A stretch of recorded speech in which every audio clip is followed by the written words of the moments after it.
కాంగ్రెస్ పార్టీలో లైన్ ఎవరు దాటినా చర్యలు తప్పవని పీసీసీ చీఫ్ మహేష్ కుమార్ గౌడ్ స్పష్టం చేశారు. కొండా సుస్మిత పార్టీ లైన్ దాటి ఆరోపణలు చేశారని తెలిపారు. గతంలో అనిరుద్ రెడ్డి, రాజగోపాల్ రెడ్డి ఆరోపణలు చేసినా కూడా పార్టీ లైన్ దాటలేదని చెప్పేసి వివరించారు. కొండా సురేఖపైన కఠిన చర్యలే తీసుకునేటువంటి అవకాశం ఉందని కూడా చర్చ జరుగుతున్నటువంటి వేళ పీసీసీ చీఫ్ వ్యాఖ్యలు ఇప్పుడు పార్టీలో అయితే చర్చనీయాంశంగా మారిపోయాయి.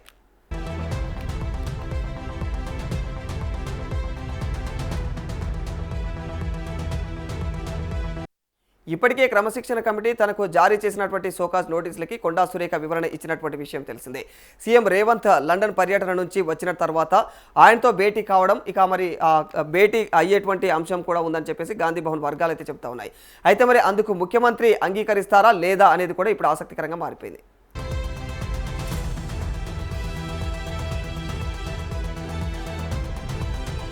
ఇక గతంలో రాజగోపాల్ రెడ్డి చేసినటువంటి వ్యాఖ్యలతో వివాదం మొదలైంది. ఆంధ్ర నేతల మోచేతి నీళ్లు తాగినటువంటి వారు, కాంగ్రెస్ పార్టీతో సంబంధమే లేనటువంటి వారైతే నేడు తెలంగాణను ఏలుతున్నారు. మరి వారే ప్రభుత్వంలో కీలక పదవులు అనుభవిస్తూ ఉన్నారు. తెలంగాణ ఉద్యమంతో సంబంధం లేనోళ్ళు కూడా పెద్ద పెద్ద పదవుల్లో అయితే ఉన్నారు. ఇది సహించరానిది అంటూ కూడా రాజగోపాల్ రెడ్డి చేసినటువంటి వ్యాఖ్యలు అయితే కలకలం రేపాయని చెప్పుకోవాలి. అధికారాన్ని అడ్డం పెట్టుకునే అభివృద్ధి పేరుతో లక్షల కోట్లు దోచుకుంటున్నారని చెప్పేసి అయితే సంచలన ఆరోపణలు కూడా చేశారు. మరి దోపిడీదారుల వెంట పడతాం, ఇక ఆ దోపిడీకి వ్యతిరేకంగా అయితే పోరాటం కూడా చేస్తామని చెప్పేసి ఆయన హెచ్చరించారు. మరి దీంతో ఈ వ్యాఖ్యలపైన పార్టీ ముఖ్య నాయకత్వం అయితే సీరియస్ అయింది.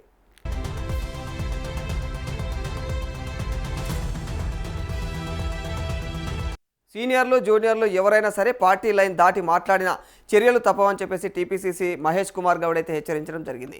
మరి సీఎం రేవంత్ రెడ్డి పైన కొండా సుస్మిత చేసినటువంటి వ్యాఖ్యలు బాధాకరమని, దానిని తీవ్రంగా ఖండిస్తున్నామని అన్నారు.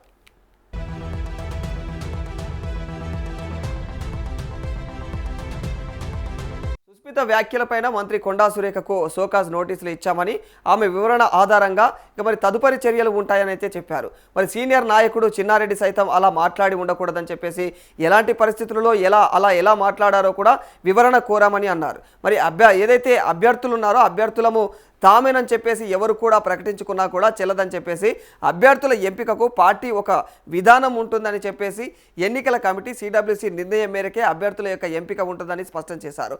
22A విషయంలో కూడా మరి బీఆర్ఎస్ ఏదైతే అనవసరమైనటువంటి రాద్ధాంతం చేస్తుందని మండిపడ్డారు.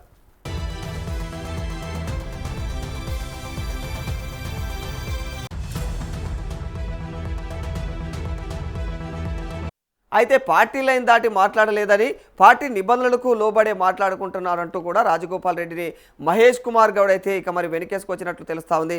అయితే మరి కొండా సురేఖ, సుస్మిత విషయంలో మాత్రం కోపంగా ఉన్నట్లయితే పార్టీ వర్గాలు చెప్తున్నాయి. రేవంత్ రెడ్డి విదేశీ పర్యటన ముగించుకొని వచ్చిన వెంటనే చర్యలు తప్పవని కూడా హెచ్చరించారు.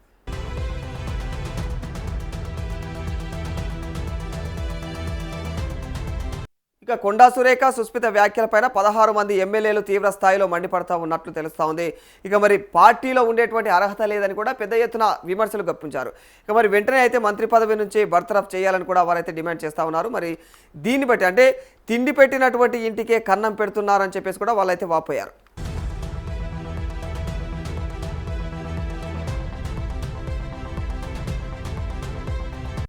ఇక ఎమ్మెల్యేలు, పార్టీ సీనియర్ నేతలు చేస్తున్నటువంటి వ్యాఖ్యలపైన మంత్రి కొండా సురేఖ స్పందించినట్టుగా కూడా సమాచారం. ఇక మరి సుస్మిత చేసినటువంటి వ్యాఖ్యలు తనకు సంబంధం లేదని, అదంతా కూడా తన అభిప్రాయానికి మరి తన సొంత అభిప్రాయమని చెప్పేసి మరి ఇప్పటికే పార్టీ పెద్దలకు కూడా లేఖ రాసింది కొండా సురేఖ. మరి తనను బాధ్యత తీసుకోమంటే అది మాత్రం ఖచ్చితంగా సరికాదని చెప్పేసి ఆమె అయితే కరాఖండిగా అయితే చెప్పినట్టుగా కూడా సమాచారం.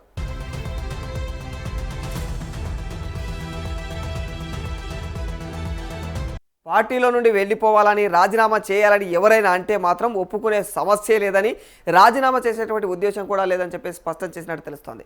18 కాదు 80 మంది ఎమ్మెల్యేలు తన పైన ఒత్తిడి చేసినా కూడా వెనక్కి తగ్గేది లేదని చెప్పేసి, ఇక మరి తన తప్పు లేదని, అనవసరంగా అయితే ఇక బద్నాం చేయొద్దని చెప్పేసి రేవంత్ రెడ్డితో కోరినట్టుగా కూడా సమాచారం.